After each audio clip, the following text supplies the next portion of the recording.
tienes la necesidad de una novela como esta, que parte de ahora, así que de ahorita mismo, para irnos hacia atrás. Es una especie de cómo llegamos a donde hoy estamos, ¿no? Justo parte de esa pregunta, ¿cómo llegamos aquí? Aunque es una historia que yo había querido escribir hace mucho tiempo, no encontraba. Existían borradores en notas, tenía capítulos sueltos que no van. Y la pandemia de pronto me llevó, como a muchos, me imagino, a hacer una reflexión de cómo fue lo que se llamaba normalidad y que no creo que regrese, ni aún con el eufemismo nueva normalidad. Creo que la pandemia nos cambió. Pero también a irme aún más y pensar cómo era México antes. No solo la realidad inmediatamente anterior a la pandemia, sino cómo nos cambió este país de manera tan brutal, década a década. De pronto hacemos visiones extrañas sobre el pasado, tienen mucho o de la política o de los medios o de los sociólogos y parecería que México era uno, el mismo, con un partido que siempre ganaba las elecciones y que de pronto ya fue otro. Pero yo me di cuenta al escribir esta novela que no fue así, que desde los 60, aunque la novela arranca con el 68, cada década realmente hubo cambios que tienen que ver con los cambios mundiales, por cierto, porque en estas 6 décadas han pasado cosas extraordinarias. Desde los movimientos del 68, que nos marcaron a todos, no solamente a México, aunque yo no lo viví, yo lo viví de manera vicaria, digamos, como tú, como otras generaciones más jóvenes, pero fue uno de los grandes cambios de este país. Pasando por, bueno, sí, la llegada del hombre a la luna que implicó esa Guerra Fría y también las utopías socialistas de los años posteriores, las brigadas de alfabetización en las que sí participamos muchos de nosotros, la caída de ese sueño socialista que normalmente se emblematiza con la caída del muro de Berlín, la época de Thatcher y Reagan como si fuera la salvación y de la que todavía arrastramos muchas de sus consecuencias. Y luego, por supuesto, los años del SIDA, ¿no? Que cambiaron totalmente nuestra manera de relacionarnos, los códigos sexuales, los protocolos sexuales, trajeron miedos que se habían, pensamos, erradicado con la píldora en los años 60, con la aparición de los anticonceptivos orales y de otro tipo, y finalmente el ingreso al mundo digital, ¿no? Desde los 90, haberte podido comunicar ya en tiempo real con quien quieras por escrito a través de Internet, era ya otra manera de entender el mundo.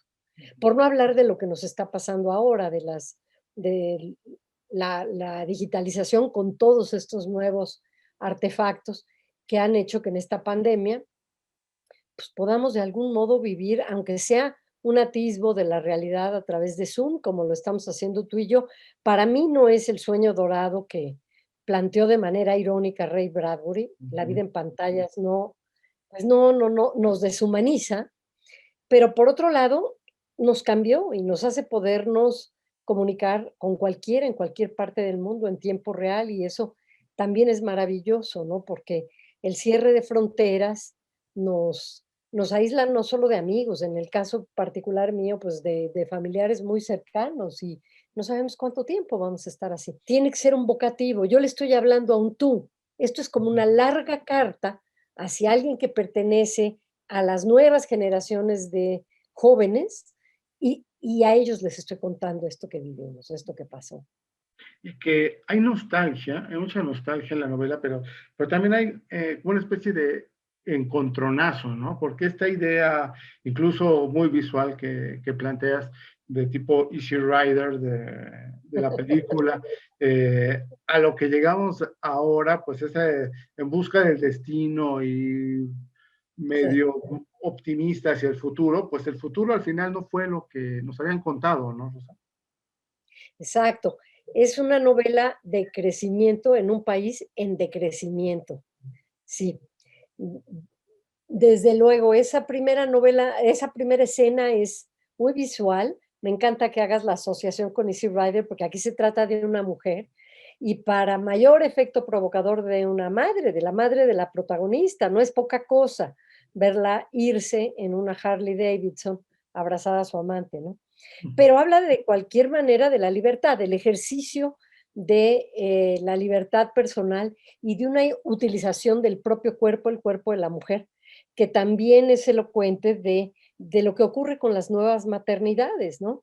Se viven de manera distinta. Quizá nunca existió la maternidad de los años 40 en las películas del cine de oro. A lo mejor la madrecita abnegada no es más que una construcción cultural a la que se quiso compensar después con el Sacrosanto Día de la Madre, que también es un proyecto de Excelsior, pero aún así no se ha hablado tanto de esas distintas maternidades, que sí, en este caso hablan de una escena de libertad para terminar al final casi con un movimiento contrario, que es el de la realidad que se nos impone. Ya no podemos nosotros escapar a esa avalancha que llega, que consiste, entre otras cosas, de una narrativa que parece que absorbe todo, ¿no? Es la narrativa de unos contra otros, de vivir en absoluta confrontación, pero también una narrativa que habla de violencia a todos los niveles, de muertos, desaparecidos, colgados. Esta palabra que es tan mexicana y que da terror, levantadas. 11 mujeres muertas, dicen las estadísticas, diariamente en un país como este, ¿no?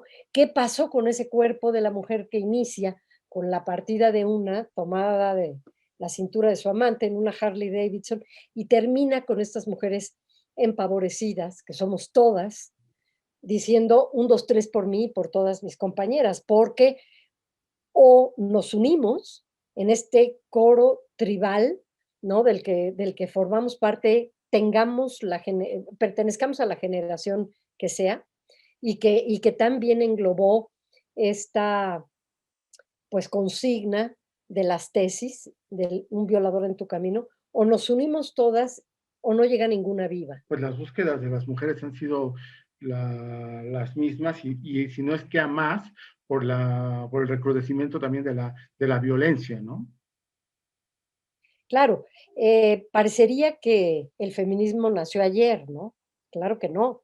Esto data de mucho tiempo atrás, empieza con las sufragistas en el 19, y aunque han sido distintas las consignas, y aunque algunas peticiones han sido escuchadas, si tú te pones a ver el tiempo que ha ocurrido y lo reciente, por ejemplo, de la despenalización del aborto en Argentina, o si tú te pones a ver también lo reciente, que fue la aprobación del divorcio en España, en los años 70 apenas, y también en Argentina, ¿no? Y de muchas otras demandas que son simplemente la demanda a la igualdad, a ganar los mismos salarios, bueno, a no padecer violencia de género, ¿no? Pues te das cuenta de que esto es algo que sigue vivo, vigente en todas las generaciones de mujeres, en todos los países ya lo sé, pero en este tienen un significado especial, adoptan sus maneras. Y esta novela, al fin de cuentas, está hablando de México, de cómo se da esto en México.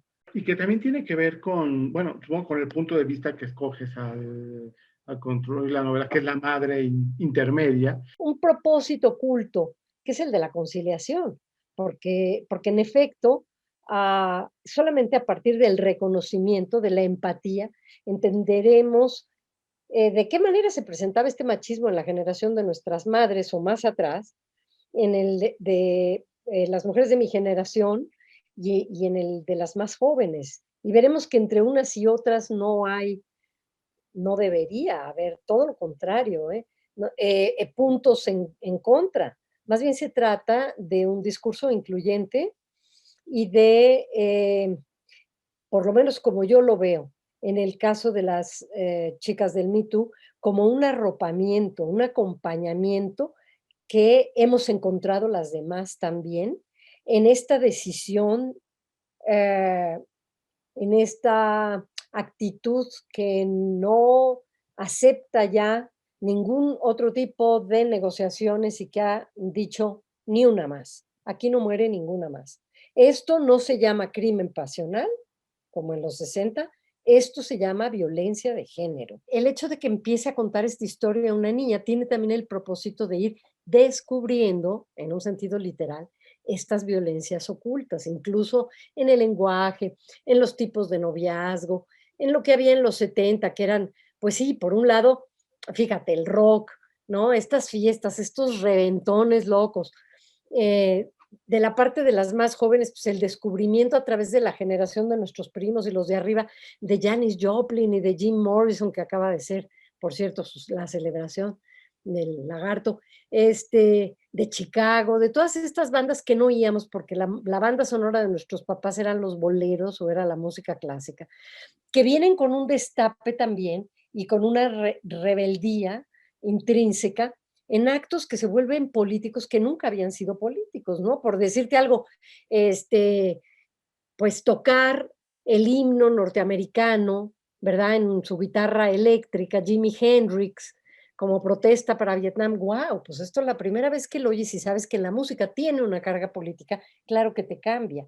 Pero junto a esto, y junto al hipismo, y junto a las drogas y psicodélicas y todo eso, había un enorme machismo. Igual que cuando la alfabetización y la formación de los cuadros, y muchos de mis compañeros estaban afiliados al Partido Comunista, pues sí, querían cambiar al mundo, pero no querían que cambiaran las normas domésticas, ni el trato con las mujeres, eso tenía que ser igualito porque era muy conveniente. Entonces, esta tensión que se da en esos distintos mundos no había sido contada. Lo habíamos leído como si la historia ocurriera allá, ¿no? Los hechos fríos están contados allá y luego nuestras vidas también de manera independiente, y no es cierto, están entrelazados. Y eso es lo que yo me propuse contar. Un gran desafío como escritora hablarles a estas jóvenes, a las youtubers, a las que siguen a estas influencers. Mira, siempre es un desafío escribir, es endemoniadamente difícil escribir. Eso no tiene vuelta de hoja. Pero concretamente hablarles a ellas, no, porque yo tengo una hija de esa edad y porque tengo alumnas de esa edad y porque yo estoy en esas manifestaciones, yo estoy con ellas, ¿no? Digo, haber estado en la marcha antes de que empezara en la pandemia es algo como natural y quizá también por inconsciente, porque no me doy cuenta de que el tiempo pasa, de que esos radicales libres ya hicieron efecto también en mí, estragos, ¿no? De que Cronos es inexorable porque, bueno, pues a veces uno se siente más joven, se sigue sintiendo joven, me imagino, hasta el último día de su vida, mientras tiene esperanzas de que puede cambiar algo.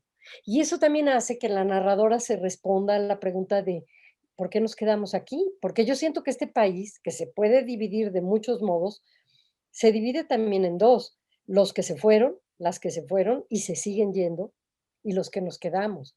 Porque mira, cuando yo era más chica, el fenómeno de las migraciones ha estado presente en nuestro país y en mi léxico y en mi realidad siempre, y sobre todo los migrantes sin papeles, ¿no? No tiene vuelta de hoja eso tampoco. Pero ahora muchos de los chicos de clase media buscan la manera de irse, aún con papeles. Y también antes se preguntaba cuando alguien se iba al extranjero a vivir para siempre, ¿y qué se te perdió por allá? Como implicando, pues, si en México se vive bien. Ahora nadie en su sano juicio le preguntaría a una joven, ¿por qué te vas? ¿Qué se te perdió por allá? Claro, Porque sabríamos que se trata en muchos casos de un acto de sobrevivencia elemental. claro. Y ni modo, esta realidad atroz también está dentro del libro porque es nuestra realidad. La de los niños que se incorporan al narco, que están armados, la de los niños que atraviesan las fronteras del otro lado y cuyas familias prefieren, bueno, quizá no es una elección, pero en un momento dado los dejan por salvarlos, también ante una realidad espantosa, sin nadie que los cuide y los proteja, pues porque simplemente se ha vuelto insoportable o invivible esa otra realidad que también se dibuja en la novela. ¿Qué piensas, por ejemplo, del lenguaje inclusivo? Esto es algo que discutimos en la Academia de la Lengua, fíjate, de la que soy miembro también, ¿no? Ujú.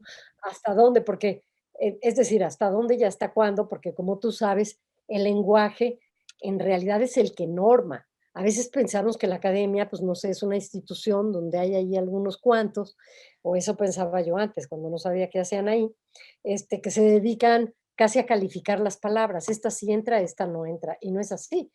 Somos los usuarios los que vamos haciendo que las palabras se incorporen a nuestro léxico y a los diccionarios. Entonces, una realidad, lo del lenguaje incluyente le llamo yo, no inclusivo porque es un anglicismo, pero, pero también sé que es un lenguaje que se utiliza en ciertos momentos con un énfasis político, ¿no? Mucho más en Argentina que en otros lugares, aquí también, desde luego, empieza, pero que no deja de ser, digamos, una excentricidad para el usuario común y corriente, empezar a hablar con la E por todo y para todo, y que cuando se lo enuncia con un propósito específico, que es el de decir, bueno, cuidado, en el lenguaje también está marcada toda esta preferencia, digamos, heteropatriarcal, pongamos atención en ello, ya se venía haciendo desde hace tiempo, ¿no? Monique Wittig, una famosa escritora francesa, escribe una novela que se llama Les Guerrières, Las Guerrilleras, donde jamás, jamás conjuga nada en masculino. Pero, bueno, no dejan de ser interesantes usos del lenguaje, usos políticos, que desde luego no se han convertido en la norma, ¿no? Y no sé si van a llegar al lenguaje de los diccionarios. Que empiece la novela en el 68 también tiene que ver. El 68 es de alguna manera el momento en el que inicia para muchos la transición democrática, que Mm. de ciertos sectores concluye o alcanza su cenit con el actual gobierno. Esa es otra lectura que arroja tu novela con el momento de la cuarta transformación. ¿Qué perspectivas tienes de presente y hacia atrás sobre esto? Qué bien que notaste eso, me gusta mucho que hayas leído entre líneas ese momento elegido, ¿no? Porque en efecto es el momento en el que, el 68, en el que los jóvenes universitarios de muchos países, pero también en México, dicen: "Basta de un gobierno autoritario", y sabemos qué pasó en el 68, y sabemos cuántas cuentas pendientes hay, y sobre el 68 se ha escrito mucho. Aquí yo quería contrastarlo también con los Juegos Olímpicos y el papel político que tuvieron para ocultar lo otro, y el papel de las mujeres que fueron edecanes, como mis primas mayores o como muchas otras mujeres, ¿no? Es decir, que estos movimientos y esta democracia nunca se da solo en un sentido, afecta de diferentes maneras y a las mujeres nos sigue afectando enormemente. Hayamos llegado al momento que hayamos llegado, nos sigue afectando enormemente lo que ocurre con nuestros cuerpos, la desigualdad enorme. Mientras el gobierno, cualquiera, los de atrás o el actual, no asuma que la violencia de género es una violencia específica, que se tiene que normar de una manera distinta y aparecer en la ley de otro modo que la violencia en general, mientras no se sigan normando criterios de igualdad. Pero fíjate que incluso también en el discurso, y aquí voy a poner este énfasis, porque a veces no sirve que se utilice el criterio de cuotas, que ahora haya más funcionarias públicas o que haya más mujeres en puestos importantes en la iniciativa privada o en la academia, mientras afuera hay una enorme violencia machista que se refleja en todos los discursos y a todos los niveles. Mientras esto siga ocurriendo, realmente ese cambio no llega y basta con leer esta novela y pensar tantito para darnos cuenta de cómo a las mujeres nos ha ido peor, no mejor. Que se hayan modificado ciertos estándares económicos, sobre todo en las clases medias, choca con el hecho de que ahora la violencia contra las mujeres sea mucho mayor. Y eso también nos lo tenemos que preguntar. ¿Por qué? ¿Qué se perdió en este autoritarismo patriarcal que se está defendiendo de manera violenta, ¿no? ¿Qué está pasando? ¿Y por qué como sociedad no permitimos ni siquiera que se regulen y que se persigan los crímenes que son por violencia de género, sino no permitimos otro tipo de discurso que sea conciliador? ¿Por qué no pensamos también en esas nuevas masculinidades? No solamente en el hecho de que son unos contra otros otra vez, hasta destazarse. ¿Por qué estamos en esa dinámica?